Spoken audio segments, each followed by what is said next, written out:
Happy Easter, everybody. I hope you're enjoying your day.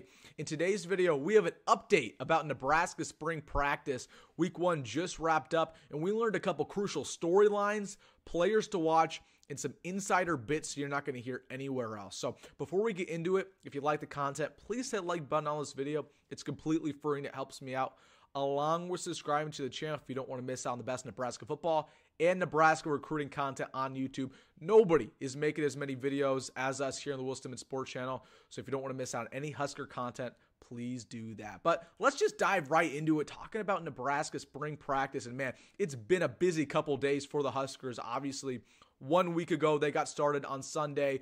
The media got to check out practice on Thursday. Matt Rhule had a handful of interviews and press conferences, and we learned a couple big storylines. So let's just start it off with the first one, the headliner, the quarterback battle.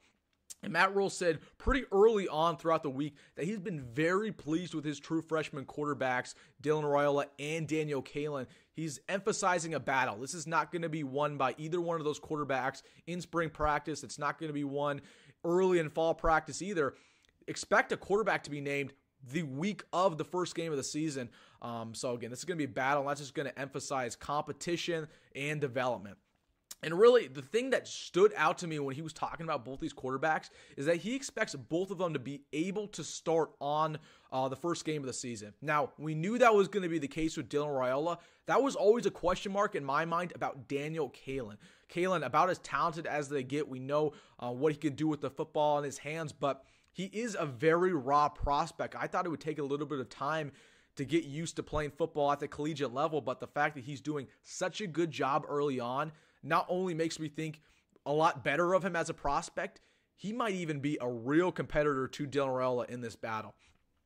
Matt Rhule also said both of them are doing a great job learning the offense, learning the playbook, which is the biggest thing when it comes to a true freshman quarterback's development. It's not about, learning the speed of the game, getting used to playing against college players. It's about learning that playbook. A lot of times it's a huge step up from the high school ranks.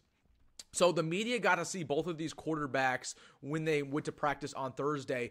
And talking about Dylan Rhule specifically, he looked amazing. They say that he's just such a natural throw of the football. He can throw it 50 yards down the field with a flick of the wrist.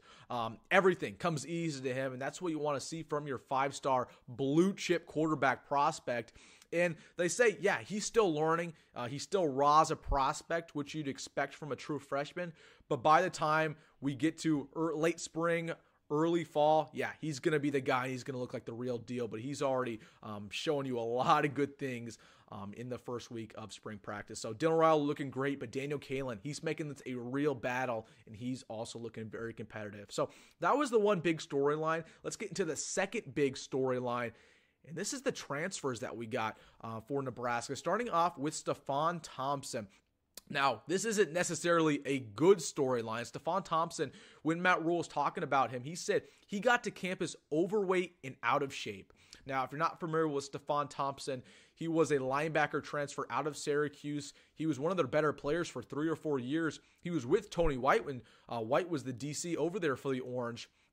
And Stefan Thompson was already being projected to be the starting linebacker for this Husker unit, especially given the fact that we lost so many players last year, Nick Henrich and Luke Reimer, because they graduated. So the fact that he's already getting on campus and not ready to go, and he's not in football shape, that's not something you want to hear if you're a Cornhusker fan. Now, Matt Rhule said he's looking a little bit better. He's getting back into shape, get back into football shape through this conditioning, but it's not what you want to see from your leader, and it's been a hard transition for Stefan Thompson. So something to keep your eye on. Potentially, we could see some younger guys beat him out if he does not get used to the way Nebraska does things.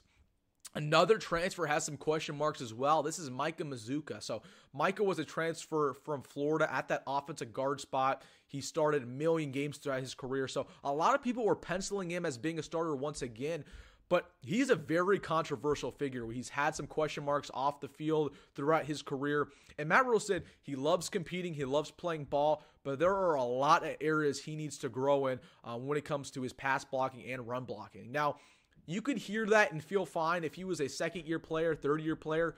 When we're talking about a fifth-year senior and he still has that much room to grow, That is not a good thing. A lot of times, it's hard to develop when you're going into your senior year, especially in that level of magnitude. So I'm going to make an early prediction. I don't think Micah Mazzccua starts for the Cornhuskers. This 1 deep and 2 deep at that O-line spot looks really promising. I think Micah's not going to start. So something to keep your eye on there. Again, he's a talented player, but the fact that Matt Rhule says he needs that much development, not a good sign. Now let's get to a positive storyline about the transfers. We'll talk about one more guy, and this is Dante Dowdle. And when the media got to see practice on Thursday, they said he looks the part. He looks like an absolute tank. I mean, look at his biceps, about as big as a buffalo. Excuse my comparison there. But again, he looked big. He looked basically like Derrick Henry. Just one of the bigger backs we've seen for Nebraska in a long time. And he said that he looked really fluid in his drills, looked very good. Our running back coach, E.J. Barthel, was hyping him up.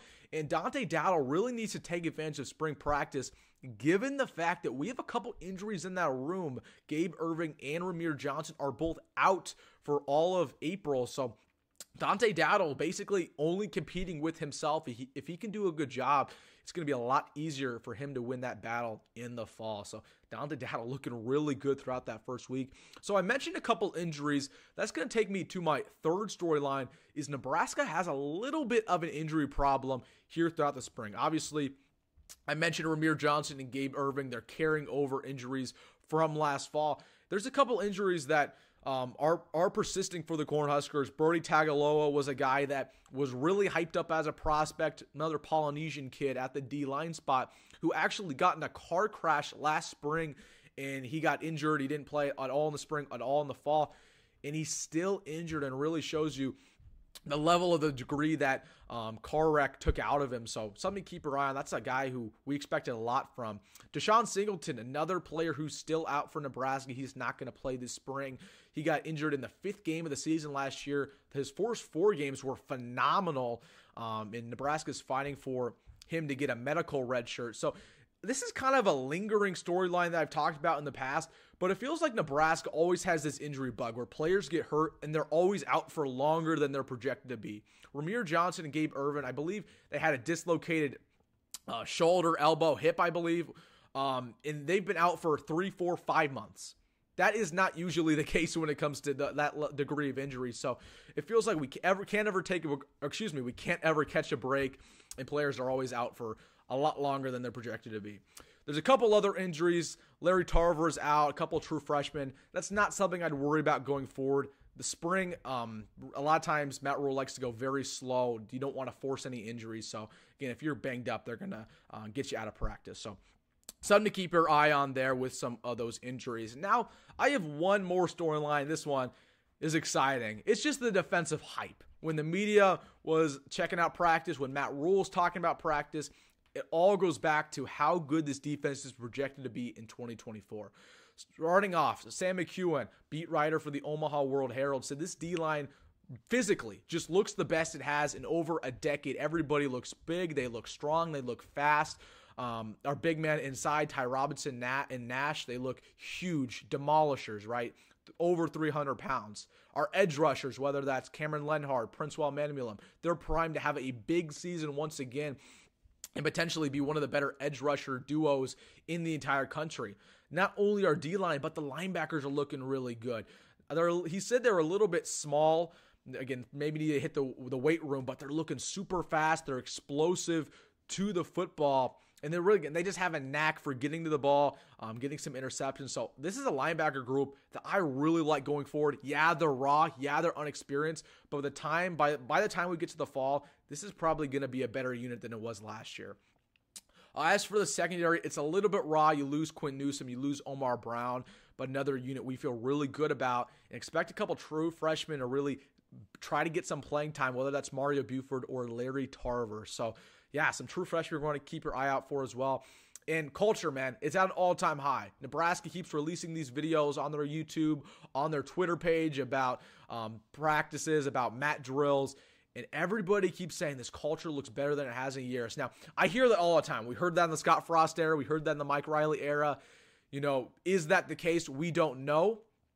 But from what these videos showed, from what everybody's talking about, this culture looks great. And not only does that result to winning, it results to players wanting to stay within your program.